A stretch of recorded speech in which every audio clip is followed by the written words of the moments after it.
first episode begins with Captain Christopher Pike reflecting on what has become the Enterprise crew's 15th routine mission to Tulixar. After completing another medicine delivery, Pike, La'an, and Dr. Mbenga carefully make sure no one has followed them before receiving confirmation that the shipment has been successfully delivered. Once their work is complete, the trio is transported back aboard the USS Enterprise, where Spock welcomes them home. Although the mission ends without incident, Commander Una Chin Riley worries that Pike has been pushing himself too hard by repeatedly taking on these assignments. She suggests that both he and the crew deserve a break from the constant workload.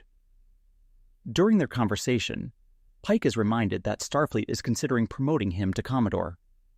Rather than feeling honored, he is uneasy about the opportunity and is told that he has until the end of the next mission to make his decision. Elsewhere aboard the Enterprise, Erica Ortegas continues to clash with Montgomery Scott, whose habit of adding unnecessary beeping sounds to the ship's systems makes flying far more irritating than she believes it should be. At the same time, Ensign Nyota Uhura struggles with her responsibilities as a mentor.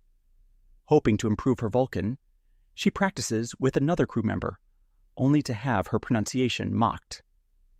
The dismissive remarks about both her language skills and her Starfleet experience leave Uhura visibly shaken.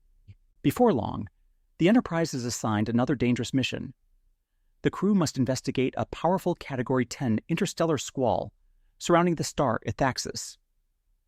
Most of the officers eagerly welcome the challenge, but Spock remains cautious about the risks involved. As the Enterprise approaches the storm, they unexpectedly receive a distress signal from what appears to be an ancient starship emergency beacon hidden inside the turbulence. The situation quickly becomes far more dangerous when the nearby star begins expanding. The Enterprise loses communications, weapons, and critical systems, while the supply of iridium needed to restart the warp engines is exhausted. Trapped inside the storm, Pike searches for any possible solution. He orders the crew to broadcast their own distress flare while reporting that several M-class planets are located nearby. Sensors reveal that one of them contains deposits of iridium, giving the Enterprise a slim chance of repairing its engines.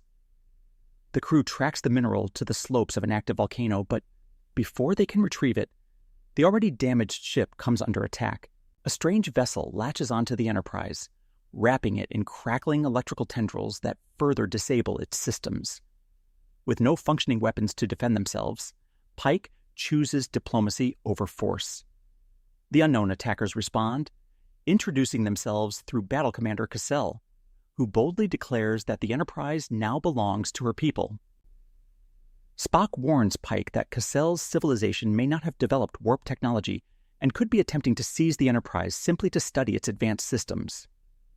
Pike invites Cassell aboard in hopes of reaching a peaceful agreement, but she refuses, believing the Enterprise has no means of resisting her demands. Soon afterward, Spock uncovers an astonishing truth.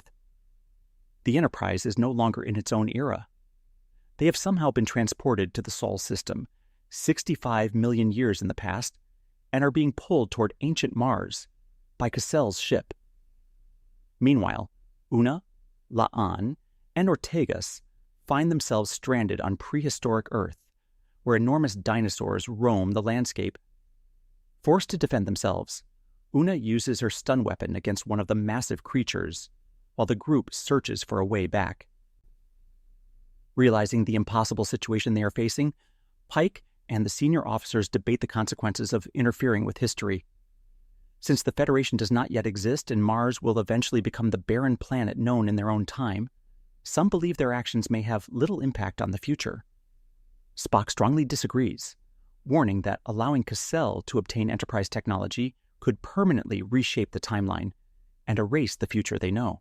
The crisis escalates when Cassell and several members of her crew unexpectedly phase through a wall onto Deck 7. Scotty nearly explains how the transporter operates before Spock quickly cuts him off, preventing any dangerous technological secrets from being revealed.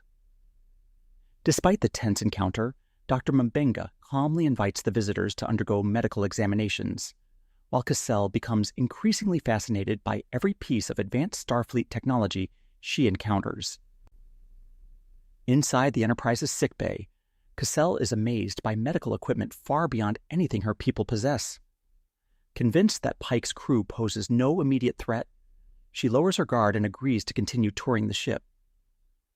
As they move through the science and engineering sections, Pike carefully answers her questions without revealing too much about the future. During their conversation, Cassell offers unexpected sympathy after her translator mistakenly identifies Pike as a widower.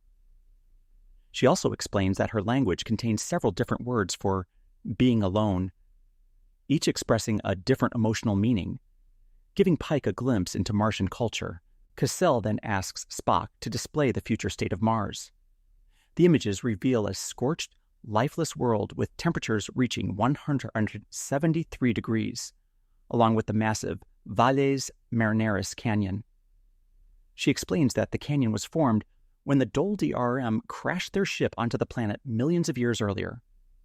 Although the invaders were destroyed, nearly 2 million Martians also perished, and her people have spent generations struggling to stop the Dol DRMs from returning. Pike sympathizes with their desperate situation and offers Starfleet's knowledge to help defeat the enemy without providing advanced weapons that could alter history. Before they can develop a plan, Spock reports that the Enterprise may remain stranded in the past forever unless they can harness the energy of a supernova to propel the ship back to its own time. Cassell ultimately decides she cannot trust Pike. Believing Starfleet comes from an era where Mars is already dead, she secretly steals the Enterprise's primary antimatter fuel cell, hoping it will save her civilization instead. At the same time, Una, La'an, and Ortegas continue exploring prehistoric Earth. They discover the wreckage of another spacecraft, and while searching its interior, Una recovers a valuable iridium fuel pod. La'an and Ortegas also uncover several cryogenic chambers, raising even more questions about the mysterious visitors. Back aboard the Enterprise, La'an privately admits that her reflexes and ability to withstand pain seem stronger than ever. She worries that her genetically engineered ancestry may finally be asserting itself, but her fellow officers reassure her that nothing appears to be wrong. Scotty successfully adapts the recovered iridium pod, restoring the Enterprise's damaged systems and allowing Pike to reopen communications with Cassell. However, Cassell refuses to listen. She is already heading toward a fifth planet populated by billions of arachnid-like life forms, believing they represent the same deadly species responsible for attacking her people. Ortegas realizes the creatures match those seen aboard the crashed vessel on Earth, convincing Pike that Cassell may be about to make a catastrophic mistake. The Martian ship prepares to use the stolen antimatter fuel cell to destroy the inhabited world. Although firing at such close range would almost certainly kill Cassell and her crew, she accepts the sacrifice if it means preventing another invasion. Pike initially orders the Enterprise to intervene, but suddenly remembers that no such fifth planet exists in the modern solar system. He immediately realizes that history is unfolding exactly as it always did when the antimatter blast detonates. The enormous explosion sends a devastating shockwave racing toward the Enterprise. Rather than attempting to escape, Spock proposes using the immense burst of energy to propel the ship back to its own era. It is an enormous gamble with no guarantee of survival, but Pike authorizes the plan. The risk pays off.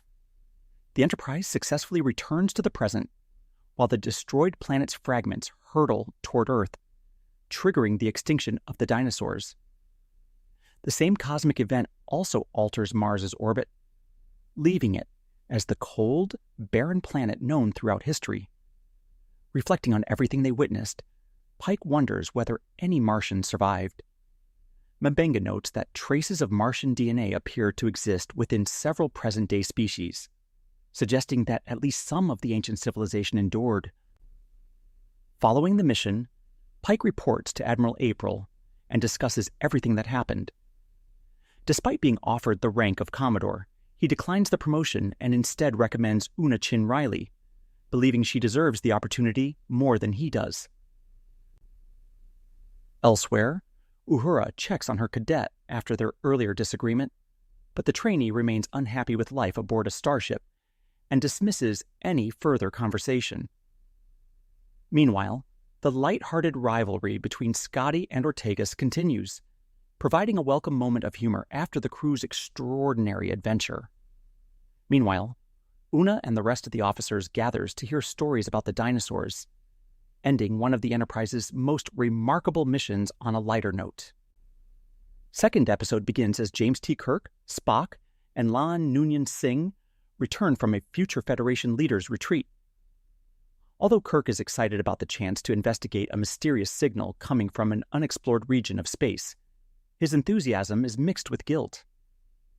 The extended mission means he will once again miss spending time with his young son David, after already putting Starfleet duties ahead of his family by attending the retreat. The signal leads the team to the USS Griffin, a Starfleet vessel that vanished without a trace 9 years earlier. Countless theories have attempted to explain its disappearance, but no evidence was ever found. Curious to uncover the truth, Kirk, Spock, and Lyon board the abandoned ship to investigate. At first, the Griffin appears deserted, but the silence quickly becomes unsettling. Strange noises echo through the corridors, and the crew realizes they are not alone. They soon encounter the ghostly figure of former security officer Rose Harper, whose mysterious presence wanders through the ship.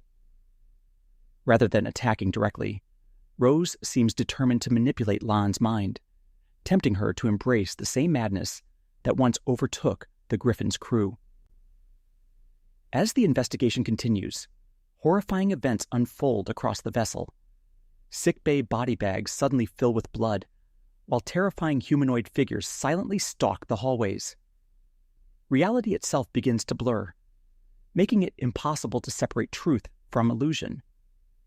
The atmosphere grows increasingly terrifying as each officer experiences disturbing visions designed to prey on their deepest fears. La'an finds herself haunted by gruesome images involving the people she cares about.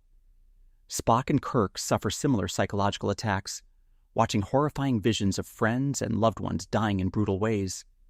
Scalpels, broken glass, knives, and other weapons appear throughout the hallucinations, turning the Griffin into a nightmare where every corridor hides another terrifying surprise. The horrors become even more personal for Kirk.